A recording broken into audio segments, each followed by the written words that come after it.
काफ़ी दोस्तनि मूं ते तनक़ीद कई त सरदार अली गौर खान महर जे शादीअ वारो मामिलो उन जो ज़ाती मामिलो आहे। मूं चयो त मूं कॾहिं चयो त उहो मुंहिंजो मामिलो आहे। ज़ाती मामिलो ज़रूर आहे, पर सरदार अली गौर खान महर हिन वक़्तु पब्लिक फिगर आहे, पब्लिक प्रॉपर्टी आहे। उन ते ॻाल्हाए सघिजे थो, उन जे पहलुअनि ते ॻाल्हाए सघिजे थो, उन जी शादी ग़मीअ ते ॻाल्हाए सघिजे थो, उन जी सियासत ते ॻाल्हाए सघिजे थो। सरदार अली गौर महर सियासत में न हुजे त पोइ उन जी ज़िंदगीअ ते छो ॻाल्हाइजे। कई अहिड़ा गुमनाम माण्हू आहिनि जेके शादियूं बि कयूं वेठा आहिनि ऐं सियासत खां कहीं पंहिंजो ॿाहिरि आहिनि ऐं काफ़ी परे आहिनि, पोइ उन्हनि जी ज़िंदगीअ ते त माण्हू कोन ॻाल्हाईंदा आहिनि।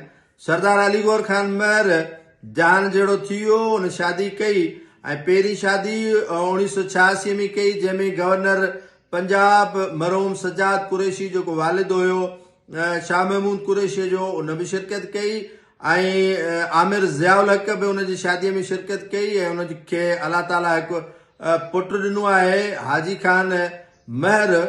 उन हिन शादीअ में शिरकत न आहे कई। उन नाराज़गीअ जो इज़हार कयो आहे पीउ सां त उन शादी छो कई। ऐं तव्हांखे नाज़रीन इहो ॿुधाईंदो हलां त हाजी खान महर जेको उनजो पुटु आहे वॾो सरदार अली गौर खान महर जो, उहो काफ़ी ज़मीनुनि खे आबाद करण में, ज़मींदारी खे संभालण में उनजो वॾो किरदारु आहे ऐं हू बाक़ाइदा पुख़्ते तरीक़े सां पीउ खां बि ॿ हथ अॻिते आहे। उहो उनजो हिकिड़ो ख़ूबसूरत पहलू आहे त हू सियासत बि करे थो, पर ज़मींदारीअ खे हू प्रॉपर टाइम ॾिए थो, वक़्तु ॾिए थो ऐं ज़मीनुनि खे संभाले थो। जिथे हू नथो पहुचे त ड्रोन जे ज़रिए बि उन फसल जी देखभाल ज़रूर करे थो। इहो हिकिड़ो हाजी खान जो सुठो पहलू आहे, पर हुन पीउ जी शादीअ में शिरकत न कई।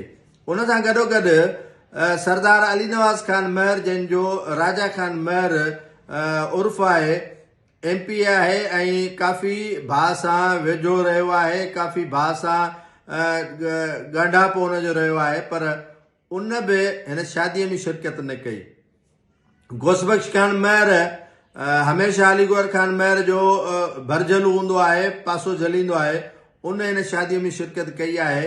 ग़ुलाम रसूल उन्नड़ जेको चीफ सरदार बणणु चाहे थो सरदार अली गौर खान महर खे समाट क़ौम जो, उन बि हिन में शादीअ में शिरकत कई, छो त इहे ॿई जेको आहे सो साथी आहिनि सरदार अली गौर खान महर जा।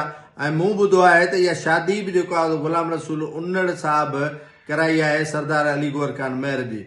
जेको संदसि सोट आहे चीफ सरदार बंगुल खान, शायदि उमिरि ते आहे, पर मोहम्मद बख्श खान महर बि इन शादीअ में शिरकत न आहे कई। उहो मुल्क में आहे या न आहे वला आलम बि सवाब, पर हुन बि इन शादीअ में शिरकत न आहे कई।